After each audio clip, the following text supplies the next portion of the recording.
Now we are going to take a look at African innovation. It's not innovation.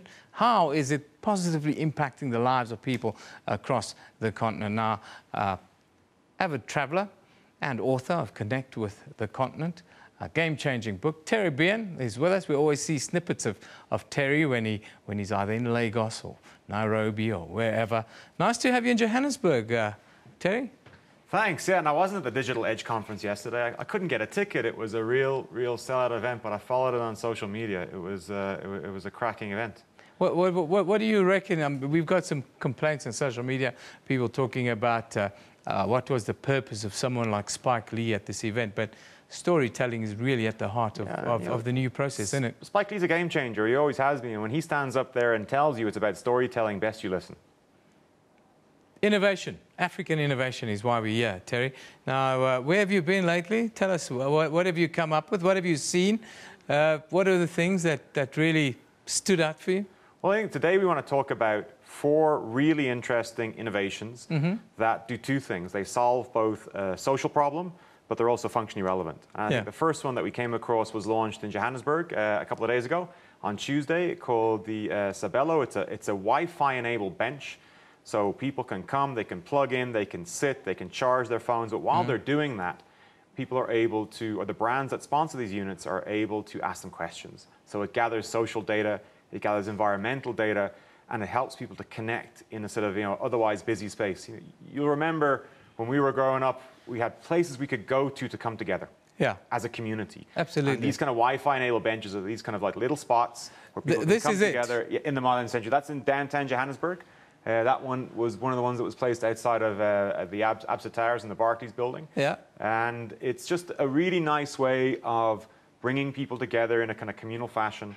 And it is something they're going to roll out across cities all over Africa. And it's easy. I would think it would be pretty easy to roll out across the continent because it's solar powered, it's green, it's very functional. It is, and it was designed by the top industrial design team in the country, Dr. and Mrs. They put together a really nice functional design. They thought about it.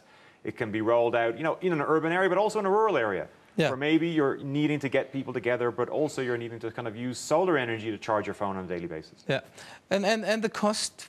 We always have to talk money. What does it cost, and how do you see this being rolled out across the continent? Well, I think it's going to be sponsored. Yeah. So it's going to be sponsored by brands. It's going to be sponsored by municipalities. I think the city of Johannesburg has taken a big interest in this particular one, and they put a couple across the city, just as an experiment.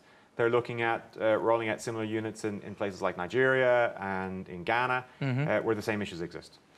Now, what are some of the other things that you've seen? What's this that you've got here with you, Terry? It's very interesting. This is the Little Sun. This was introduced. The Little Sun. The Little Sun, given to me by my kids. Okay. It's got a solar panel on the back. Yeah, it's very much like the bench we just looked at, but in a much more compact version. The Little Sun is, it's one of these sort of designed in Africa for Africa initiatives. It was launched, ironically, in London at the Tate Modern in 2012. They've rolled out about 200,000 units. It's in about 10 countries across the continent. Yeah. But it's predominantly there to help young people study when the lights go out. Electricity is a problem. Absolutely. It's not just a problem in South Africa, it's a problem everywhere. Yeah. And when there's either no light available or people are in an informal settlement where they can't access electricity, these kind of little inventions are very, very helpful to help them continue their education later in the evening. And what they've done is they've created a retail solution.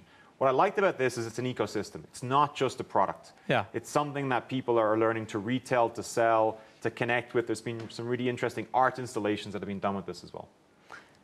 What about in the fields of, say, transport, which is always a massive issue on the continent?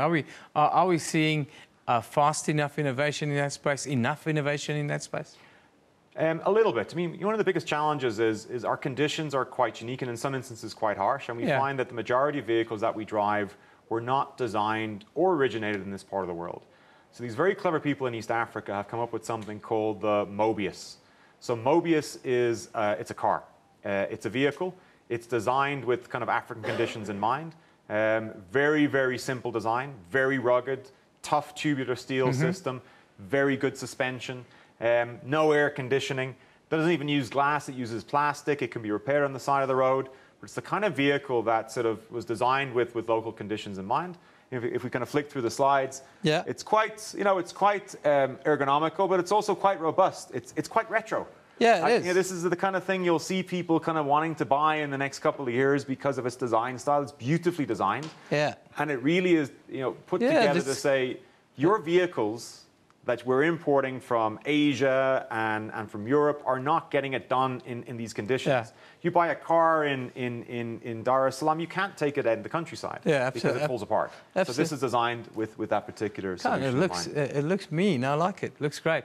Where are you off to next, Terry? Where are you going next? I'm off to Kenya. I'll be going up to Nairobi in the next couple of days. And I think one of the things we found up there recently was a really amazing device called the Brick.